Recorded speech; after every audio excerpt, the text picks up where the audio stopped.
Poor Sidney Prescott. For 3 movies, almost everyone around her got killed. But after the events of Scream 3 11 years ago, she's lived a life without Ghostface killers. But all of that is about to change as Scream 4 hits theaters. Most of the crew behind the game-changing original film are back, including writer Kevin Williamson, director Wes Craven, and stars Neve Campbell, Courtney Cox, and David Arquette. And yes, they've actually managed to revitalize the franchise they created way back in 1996. The film starts out with a great opening murder sequence. It might be the best one yet for this series. We won't give anything away here, but suffice to say it works on multiple levels and proves that Scream can still have a lot of postmodern fun, not just with horror formulas in general, but also its own cliches.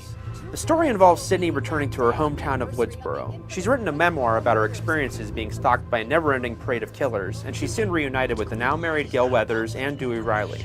As the trio try to figure out who the new murderer is, the slasher also targets a younger generation, including Emma Roberts as Sidney's cousin and Hayden Panettiere as her best friend.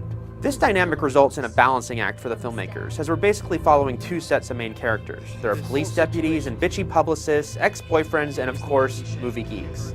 But it gets to be a bit too much, and the film can feel disjointed at times as it jumps between the original cast and the younger generation. Still though, the abundance of cameos and familiar faces in small roles is a great way to establish that yes, everyone is a suspect. And ultimately, Scream 4 is a very effective mix of comedy and horror. It's a tone that horror veteran Craven excels at in what is his best film in many years. There are good jump moments and a decent amount of gore, though the film isn't necessarily scary. Think of it more as a thrill ride. Having previously targeted slasher movies, sequels, and trilogies, Scream 4 takes a self-aware jab at the idea of the Hollywood reboot. With the series back in Woodsboro with a new crop of teenagers, it's not lost on the characters that a real-life remake of the original film is happening right before their eyes. And the reveal of the killer and their motivation feels very modern. There will almost certainly be more sequels after this one, though Scream 4 and its satisfying conclusion work well enough that it can serve as a proper ending to the series. But come on, we all know that's not going to happen. IGN gives Scream 4 a score of 4 out of 5 stars.